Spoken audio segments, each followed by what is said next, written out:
Incredible flavours, even better stories. One pour, 10 minutes. Aussie bourbon lovers sharing bourbon with Australia.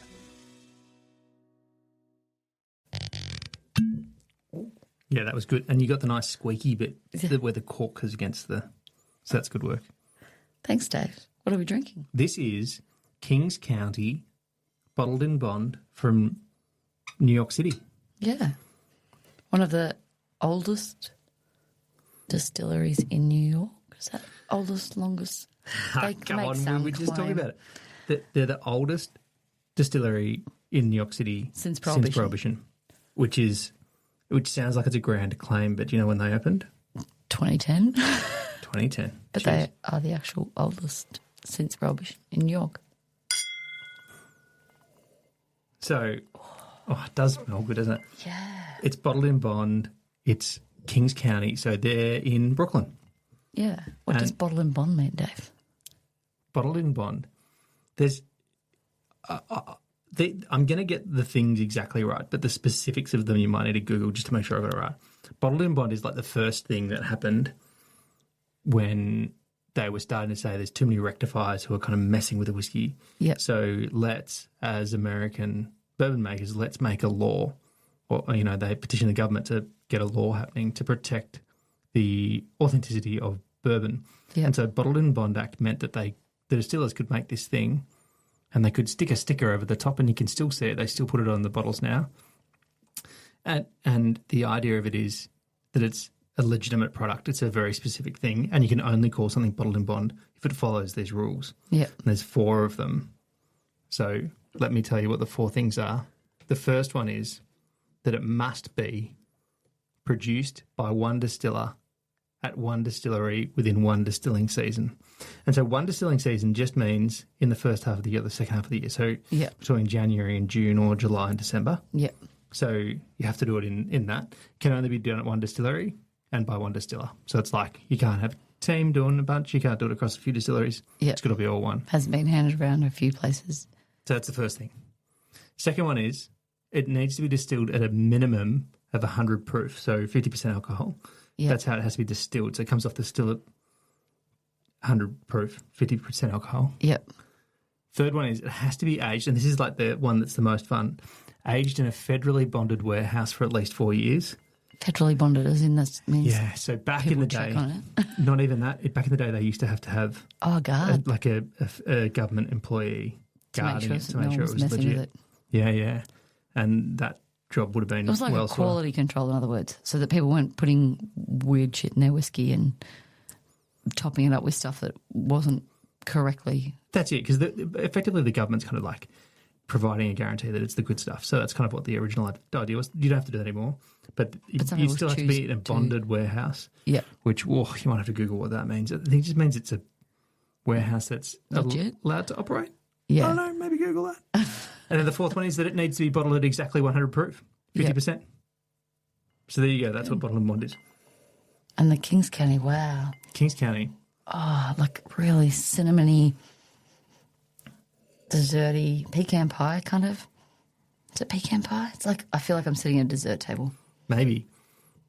Am I getting the mash bill right? Is this the one that's 80% corn, 20% malted barley?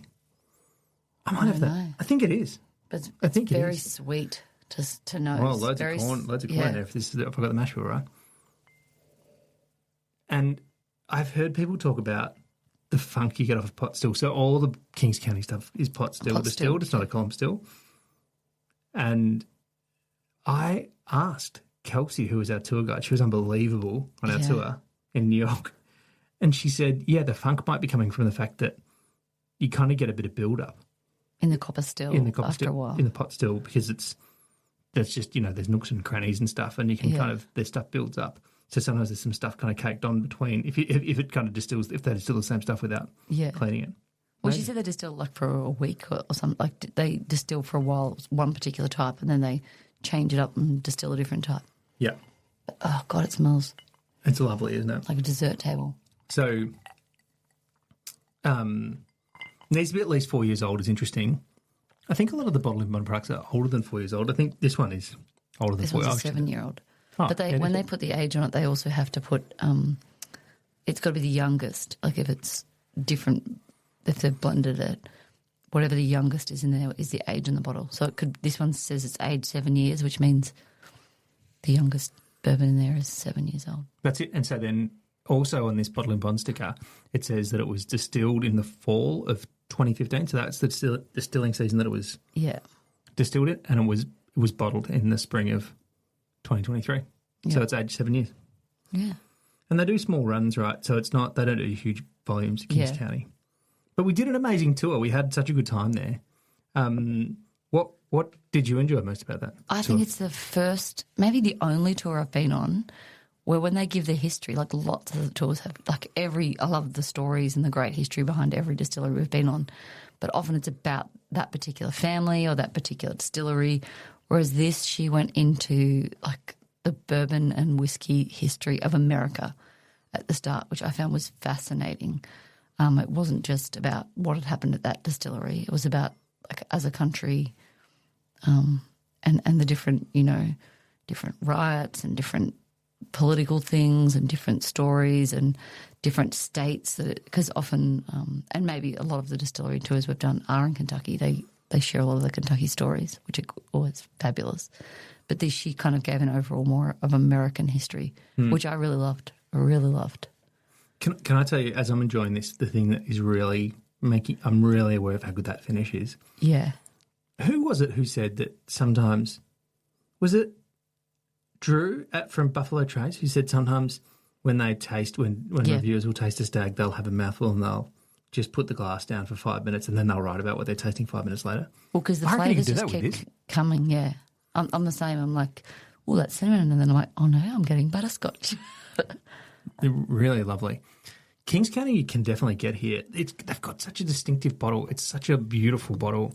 I love the simplicity of it. It's just a sticker across the bottom with typed, just simple. It looks like they knocked it up on their typewriter at home. It looks great. I love it. So cool. Very minimalist. Really kind of considered design. Yeah, and it's in Brooklyn. It's super cool. The story is that Colin, is that his name? I think that's his name. I think so, I don't know. And his mate, I can't remember what his mate's name is. Hang on, we can check it out. But they were distilling illegally to start with, right? This is kind of it, yeah. Well, they didn't know they were. They were just distilling in their home, trying to figure out recipes and make some bourbon.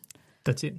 Yep, Colin Spolman and David Haskell. And they were kind of they were kind of messing around with a still and a very tiny one. Yeah, it's like super miniature. You can see it in the tour. They show you the little tiny still he had in his kitchen. And they were making it for their mates. Yeah. And someone's like, yeah, that's illegal. But weren't they like, this is pretty good first? Yeah. Everyone was asking for it. And then someone's like, you better go legit. So he went legit. That's it. It's a beautiful distillery. It's in the old Navy Pay yards. I've got the name wrong again. How about us with our facts? Yeah. Where is it based? I'll find out. Anyway, right in Brooklyn there, and it's this beautiful it's in the Brooklyn Navy Yards. Yeah. And the front of it looks like a castle. The kind of two watch house things. At the front you can almost drive through. Yeah. And you can have a drink, a cocktail or drink the bourbons and ryes in the front there. Yeah, we went in the little round bit of the tower. It was really cool. So good. They're also kind of one of the distilleries that got on board the Empire Rye thing. So that's the New York distilleries getting together and saying we're going to make our very own expression of a whiskey, which is the Empire Rye. Which is high rye. Like it's a rye whiskey, so it's I think it's 95.5. I could have that wrong, but we tried it. Yeah. And it's a lovely rye. Yeah. I'm not a huge rye fan, but it was very nice. Yeah. But a really cool thing to do. If you go to New York and you're like, do you know what I wish there was a good distillery tour. That's a really cool one. Lots of really good history. And if you get to do it on a Sunday, Kelsey might be doing the tours and she has so much knowledge. She's a bourbon steward. And of all the tours I've been on, I feel like, that's not the right thing to say. And there's some really friendly cats. Oh, yeah. If you like animals. But I thought that she's got to be one of the best tour guides we've had. Oh, she was amazing. She knew her stuff. Yep. And you go into this really cool room where they have all the experiments. Like they were soaking like chipotle and was there like rose. They just had all this stuff and all these experimental bottles just to try and work out flavours, and you could see which bottles had made it to the shelves and you could buy now and which ones were no longer available or never going to go further than the experimental bottle. And they had a big thing in the corner too of that. They had the first whiskey ever distilled in New York. Yeah, I went to move it to try and take a picture of the label, and I was like, oh my God, I'll probably do something like bump it and drop it and break it. It's got to be careful of precious museum heirlooms like that. Well, I think I'm going to pour some more of that. But if you're in New York and you want to check out some distilleries, it's not the only one. There's some other ones too. We'll talk about them another time. But this one, worth doing. Thanks for listening. Make sure you're connected with us on TikTok, Instagram and YouTube, and stay connected with us by clicking subscribe on your favourite podcast app.